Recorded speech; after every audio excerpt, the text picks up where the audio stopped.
ചാവക്കാട് നഗരസഭയുടെ വാഹനം ഗുരുവായൂർ നഗരസഭ പിടിച്ചെടുത്തു എന്ന നിലയിലുള്ള പ്രചാരണം വസ്തുതാവിരുദ്ധവും അടിസ്ഥാനരഹിതവുമായിട്ടുള്ള ഒന്നാണ്. സെപ്റ്റിക് ടാങ്കിൽ നിന്നുമുള്ള മാലിന്യം ശുദ്ധീകരിച്ച് ശുദ്ധമായ വെള്ളമാണ് അവർ കാനയിലേക്ക് ഒഴുക്കിയത്. നഗരസഭാ ചെയർമാൻ പറയുന്നത് എന്ത് വെള്ളം വേണമെങ്കിലും, അതായത് സംസ്കരിച്ച വെള്ളം കാനയിലേക്ക് വിടാം, അതിന് വിരോധമില്ല, നിയമപരമായി തെറ്റില്ല എന്നാണ് ഗുരുവായൂർ നഗരസഭാ ചെയർമാൻ പറയുന്നത്.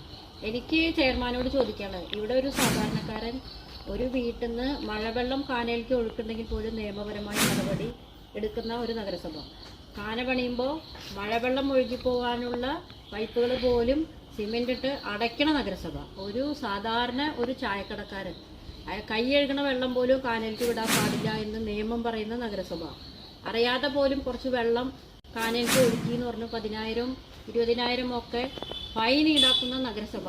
ചാവക്കാട് നഗരസഭയിൽ ഇങ്ങനെ ഒരു വാഹനം വന്നിങ്ങനെ ചെയ്തു എന്ന് പറയുമ്പോൾ ഇതിനെ ന്യായീകരിക്കുന്നത് എന്തിനാണ്? നഗരസഭയിലെ കാനയിലേക്ക് മാലിന്യം ഒഴുക്കുകയാണ്, കക്കൂസ് മാലിന്യം ഒഴുക്കുകയാണ് എന്ന പ്രചാരണം നൽകുന്നതിന് വേണ്ടി ബിജെപിയുടെ നേതൃത്വത്തിലുള്ള ആളുകൾ ചില പ്രത്യേക ഇടപെടലുകൾ നടത്തിയതിനെ തുടർന്ന് ആ വിഷയം തെറ്റായി വ്യാഖ്യാനിക്കുകയാണ് നമ്മുടെ മാധ്യമങ്ങൾ ഉൾപ്പെടെ പലരും ചെയ്തത്. മണിക്കൂറുകളോളം നാറിയിട്ട് പരിസരത്തുള്ള ഒരു പരാതി പറഞ്ഞിട്ടാണ് BJP അവിടെ പോയത്. അതിൽ BJP പ്രവർത്തകർ ഇടപെട്ട് അത് നിർത്തിവെപ്പിച്ചിരുന്നു. പിന്നീട് പോലീസ് വന്ന് ഒരു ക്രമസമാധാന പ്രശ്നം എന്ന നിലയിൽ ആ വാഹനം കൊണ്ടുപോവുകയാണ് ചെയ്തു.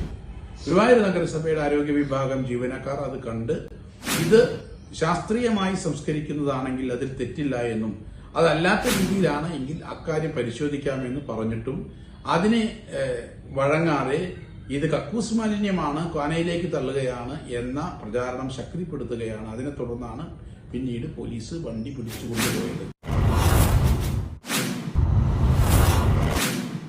അപ്പോൾ ഇതില് ഗുരുവായൂർ എല്ലാ സ്ഥാപനങ്ങളും ഇങ്ങനെ ചെയ്യാൻ തുടങ്ങിയാൽ ഗുരുവായൂരത്തെ അവസ്ഥ എന്താവും? ഇത് മാത്രമല്ല, ഇത് റീയൂസ് ചെയ്യാൻ പറ്റിയ വെള്ളമാണെന്ന് പറയുന്നു. അങ്ങനെയാണെങ്കിൽ എന്തിന് ഗുരുവായൂർ നഗരസഭയുടെ കാനയിലേക്ക് വിടണം? ഈ സ്ഥാപനങ്ങൾക്ക് ഒരു ടാങ്ക് ഉണ്ടാക്കിയിട്ട് ഈ വെള്ളം ആ ടാങ്കിലേക്ക് വിട്ടിട്ട് അവർ റീയൂസ് ചെയ്യട്ടെ. അല്ലെങ്കിൽ ഗുരുവായൂർ നഗരസഭയിൽ ഒരു ടാങ്ക് വെച്ചിട്ട് ഈ ഇത്തരം സ്ഥാപനങ്ങളിൽ നിന്ന് സംസ്കരിക്കുന്ന വെള്ളം നഗരസഭ ശേഖരിക്കട്ടെ. എന്നിട്ട് നഗരസഭ ശേഖരിച്ചിട്ട് റീയൂസ് ചെയ്യട്ടെ. അല്ലാതെ ഗുരുവായൂർ നഗരസഭയുടെ കാനയിലേക്ക് ഒഴുക്കി വിട്ടാൽ ഇത് യഥാർത്ഥത്തിൽ സംസ്കരിച്ചിട്ടുള്ള വെള്ളമാണോ? ആണെങ്കിൽ തന്നെ ഇത് റീയൂസ് ചെയ്യാൻ ആ സ്ഥാപനം തന്നെ തയ്യാറാവണം. ഏത് സ്ഥാപനത്തിലാണോ മാലിന്യ സംസ്കരണം നടത്തുന്നത് ആ സ്ഥാപനം തന്നെ ആ വെള്ളം റീയൂസ് ചെയ്യാൻ അവർ ടാങ്ക് വയ്ക്കട്ടെ. അല്ലാണ്ട് നഗരസഭയുടെ കാനയിലേക്ക് ഒഴുക്കല്ല നിയമപരമായി ചെയ്യേണ്ടത്. ചെയർമാൻ ഇതിന് മറുപടി പറഞ്ഞേ പറ്റൂ. ഇത് പരസ്യമായിട്ട് ഇങ്ങനെ പറഞ്ഞു കഴിഞ്ഞാൽ ഇവിടുത്തെ എല്ലാ സ്ഥാപനങ്ങളും ഈ രീതിയിൽ ചെയ്തു തുടങ്ങിയാൽ ഗുരുവായൂരത്തെ കാനകളുടെ അവസ്ഥ എന്താവുമെന്ന് നിങ്ങൾ എന്നെ കേൾക്കുന്ന പൊതുജനം ചിന്തിച്ചാൽ മതി. ഇത് നഗരസഭയുടെ ആവശ്യപ്രകാരമോ നഗരസഭയുടെ അഭ്യർത്ഥനയോ അനുസരിച്ചല്ല.